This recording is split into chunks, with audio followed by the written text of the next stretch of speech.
Welcome to this eLearn Security video training lesson on Web Application Web Server Crawling.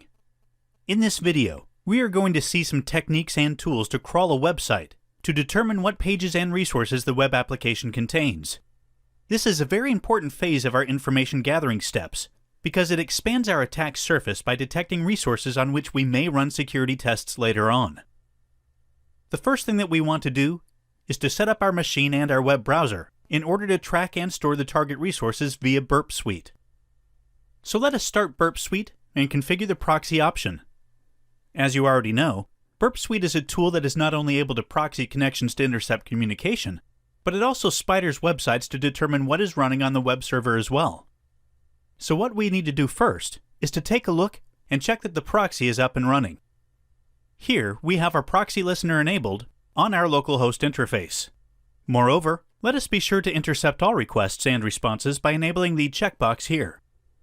We can then open our web browser and configure its proxy to work with Burp.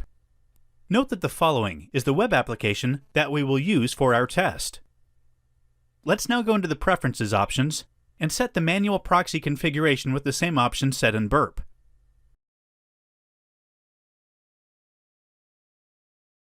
Now we should be good to go. Let us request a page to verify that everything works fine. Great. The proxy configuration is well configured, and Burp is able to intercept the request. Let's then disable the intercept here, so we will not have to forward each request and response. Note that even if we disable this option, Burp will still record all of the communications.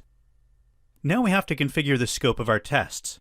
This will ensure that our tests will be run only on the target web application. So let's go back into the web browser and copy the target application URL. Then back in Burp, let's open the Target tab, then Scope, and then click on Paste URL. Now that we've defined the scope of our tests, let's filter the results of the Sitemap tab to display only in scope items. Right now, we have everything set and we're good to go. In order to crawl the target web application, we can right-click on the item here and select Spider this host. But we can also open the Spider tab and enable the spider by clicking on Spider as Paused button. The spider has many different options that we can set by opening the Option tab. At the beginning, we can set the spider behavior. For example, we can instruct Burp to check the robot.txt for further links and resources, or specify to request the root of all directions and so on. Moreover, we can set the maximum link depth. With higher values, we will have, of course, more results. In the passive spidering section, we can instruct Burp to keep spidering the host while we browse it. This may be useful if while navigating the website, we access a page that was not automatically detected by the spider. In the form submission settings, we can tell Burp what to do when it finds a form. We can select to don't submit forms at all. Always display the form before sending it in order to inspect it, and at the end, we can tell Burp to automatically fill the forms with the following parameters. So for example, if the form has a field named Mail, Burp will automatically fill it with the following value and so on. Note that even if we select this option, if Burp is not able to automatically fill the form fields, it will prompt the form on screen and ask us to compile it. In the next section, we have specific options for login form. This is very similar to the previous settings. Here we can tweak the spider engine in order to run on more threads, as well as how to behave on network failures. At the end, we can edit the headers to send for each request of the spider. This may be useful if we want to set a specific user agent, if we need to set specific cookies, and so on. So now that we know the spider options, let's go back in the previous tab and enable it. Once enabled, let's request a page from our web browser in order to trigger it. After a few seconds, a pop-up named Submit Form appears. The spider automatically detects the form and asks us to type the username and password for it. Here we can see the URL of the target form, which, as you can imagine, is the login form displayed in the browser right before. So let us type in the username and the password and click Submit Form. In case you do not want to submit the form, you can click on Ignore Form. The spider is running, and here we can see the amount of requests made. Let's keep the spider running in the background while we inspect the results in the Target tab.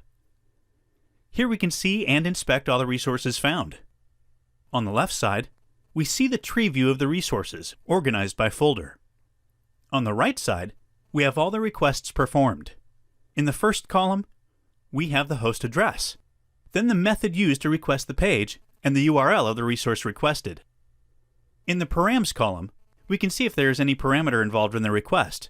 So here, for example, we have no parameters, while here, where the box is checked, it means that there are some. We also have the status. Keep in mind that a 200 status is a valid status, and then we have a few other columns with other information regarding the request. Notice down here at the bottom, we can look at the raw request of the item selected above, the parameters, the actual headers that are involved, and the hex view of the request. Moreover, we can see the response to that specific request by clicking on the Response tab, and here we have a few other different views. For example, we have the HTML returned by the web server, and we can also render the page. Note that if we want to inspect a specific folder or path, we can go into the tree view on the left, select our items such as the admin folder, and the right panel will be populated with only the requests with that specific path or resource. So this is basically how we can spider the host with Burp Suite in order to get a list of all of the available resources on the Target application. And this concludes our training video lesson on Web Application Web Server Crawling. Thanks very much for joining us.